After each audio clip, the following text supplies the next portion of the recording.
El Santuari del Vilar des de fa segles, que és un lloc de peregrinació i que ha tingut un vincle molt especial amb la vila de Blanes, ja des de la seva fundació, tant a nivell religiós com també a nivell històric. Molts dels fets que van passar a Blanes van tenir la seva repercussió al Vilar i moltes vegades els blanencs han vingut al Vilar a demanar, a pregar, que solucionés alguns dels greus problemes que passaven al poble. El més important és que el recordem cada any, a l'últim diumenge d'octubre, que es coneix amb el nom de l'Aplec Votiu de Sant Rafel. Això va succeir el 1794, durant la guerra en França, que els blanencs van demanar protecció a la Mare de Déu del Vilar perquè pensaven que l'exèrcit francès arribaria fins a la costa, fins a la població de Blanes, amb les tropes. Van voler venir aquí a pregar la Verge, se la van endur perquè els protegís i l'exèrcit efectivament va passar de llarg de Blanes. En agraïment, un any després, el 1795, la van retornar al santuari coincidint amb el dia de Sant Rafel i van fer un vot, és a dir, una promesa, que cada any, la mateixa data que van tornar la imatge, farien aquest aplec, que vindrien en processó, amb un romiatge, fins al santuari per donar gràcies. I des de fa més de 200 anys que es compleix. La Mare de Déu del Vilar, la talla és una talla romànica que dataria probablement del segle XIII, una talla policromada. La tradició oral què diu? Diu que va ser el dia 5 d'agost de l'any 1012, és a dir, que aviat farà 1000 anys, quan va succeir la troballa. Precisament al lloc on la tradició diu que va passar, ara hi trobem la font de la Mare de Déu del Vilar, que encara existeix. I es diu que va ser una jove pastora, una pastora de la serventa de la família Vilar, els propietaris del Mas Vilar i de totes les terres que envolten l'actual santuari. Per commemorar aquesta troballa es va fer una petita capella.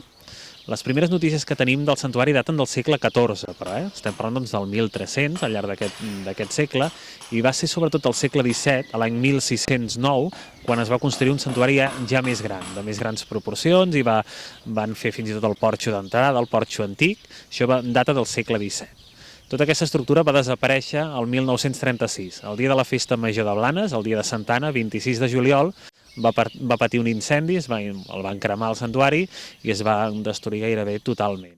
El que és l'estructura, el recinte, conserva més o menys les proporcions. Alguna de les arrencades del porxo antic i dels pilars també són les originals i sobretot el que queda és la imatge de la Mare de Déu del Vilar, que va poder salvada gràcies al capellà custodi mossèn Masllovet del Vilar, els membres de la família Vilar també, i posteriorment la imatge va ser enterrada en una masia, el Mas Llorenç, dins d'una bota de vi. La van posar dintre, la van enterrar amb sorra a sobre i va poder romandre els 3 anys de la guerra sota terra, però es va poder conservar prou bé, tot i que va haver de ser restaurada. Es va reconstruir a partir d'acabada la guerra, a partir de la dècada dels 40, gràcies a l'obra d'un arquitecte de prestigi, amb molt de renom, que és l'Isidre Puig i Boada. Aquest arquitecte era deixeble de Gaudí, va ser el continuador, per exemple, de les obres de la Sagrada Família a Barcelona i va fer, diguéssim, les obres de reconstrucció del santuari a partir dels anys 40, que culminarien les obres el 1951, amb el que és la construcció de la Porta Jubilar, la porta d'entrada al Santuari del Vilar, que es va construir durant l'any Sant, el 1950, com indica al capdamunt, és quan culminen les obres de reconstrucció. La banda i banda representen dos dels motius principals.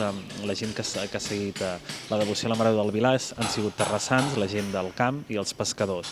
I a banda i banda hi trobem aquests esgrafiats que ens mostren utensilis i eines del camp, com també xarxes i motius de la gent del mar. També és molt present el ferro forjat, la presència d'aquests vaixells en miniatura, aquestes maquetes, que no són més que exvots, és a dir, objectes que es van fer en prova d'agraïment per algun favor que els hi va fer la Mare de Déu del Vilar.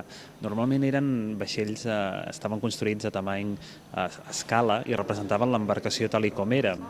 Moltes d'elles representen els vaixells que van ser construïts precisament a la platja de Blanes, on hi havia unes importants drassanes al llarg del segle XIX, una de les més importants de Catalunya. Aquest rem és el conegut com el rem de 34, fent al·lusió als 34 pams que mesura i fa referència a una de les novel·les més conegudes de l'escriptor Joaquim Ruyra, precisament titulada El rem de 34, i que descriu un viatge d'una d'aquestes barques de mitjana que transportaven mercaderies per la costa catalana. Era la Santa Rita, que va patir un naufragi davant de les costes de Blanes i els mariners van fer la prometença de portar un d'aquests grans rems amb els que s'ajudaven per fer les maniobres d'entrada i sortida dels ports fins al santuari del Vilar si salvaven la vida. Això és a la ficció, però l'escriptor Joaquim Ruyra, agraït per l'èxit d'aquest llibre, va voler fer realitat la seva novel·la. Va fer construir un d'aquests grans rems de 34 a les drassanes blanenques i el va portar a peu, coincidint amb el seu aniversari, el 27 de setembre de 1934 també, fins al santuari del Vilar. A la sala d'Xbox on ens trobem ara, abans d'accedir al Cambril, tenim aquesta habitació on hi ha tots aquests objectes, aquestes ofrenes d'agraïment a la Mare de Déu del Vilar per algun favor rebut. Com a mostra d'agraïment, com hem vist abans amb els vaixells en miniatura, també es podien fer sobre pintura, sobre fustes o amb tela, on es representava aquest fet. Ja fos, per exemple, aquest que trobem aquí davant, que és un també dels més antics que s'han pogut conservar del segle XIX, que es mostra un treball de les drassanes de Blanes, com estan construint un vaixell, i un dels treballadors té un accident, cau dalt a baix, però no li passa res, sofreix només alguna ferida, però poc important, i com a agraïment representa ell mateix, el dibuixa, o en altres ocasions és un artista el que reprodueix aquesta escena amb la imatge del sant corresponent, en aquest cas la Mare de Déu del Vilar. Molts d'aquests exvots sí que ens permeten reconstruir una miqueta la nostra història. Molts, com dèiem, es van perdre i d'altres també van anar a parar al Museu Marítim de Barcelona, però aquí en tenim una bona mostra. També hi ha fotografies històriques del Vilar, alguns objectes i aquests exvots més antics, els, diguéssim, tradicionals. S'ha deixat de banda tots els exvots antics que es feien amb cera. Les rajoles, que són del 1944, del mestre Josep Roig, que representen escenes bíbliques, moltes d'elles.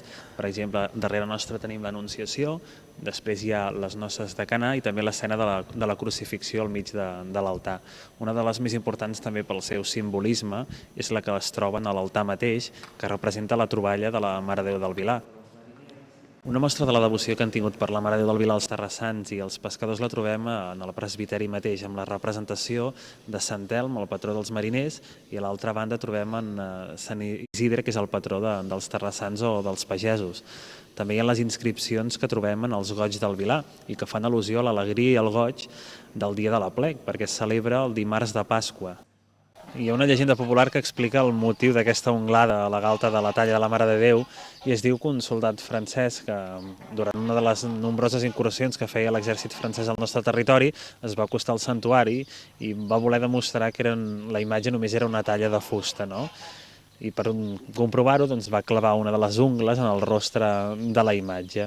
Expliquen que aquest soldat en va sortir una mica descarmentat perquè com a contrapartida va patir una ceguera ja de per vida. Fa poc s'ha creat una nova associació, que és l'associació Estimem les Ermites, que formen part tots els membres que l'Església de Blanes, les parròquies de Blanes i tots els membres de les diferents ermites de la població, que aquesta associació el que pretén és recollir fons per poder arreglar tot aquest patrimoni que és religiós però que també se'ls dona unes altres utilitats, no? És lloc de trobada, lloc d'esbarjo. Referent o del pas de la carretera tan a la vora, aquesta nova via de comunicació, doncs clar, naturalment això afecta el Vilar perquè deixarà de ser un gran pulmó verd de Blanes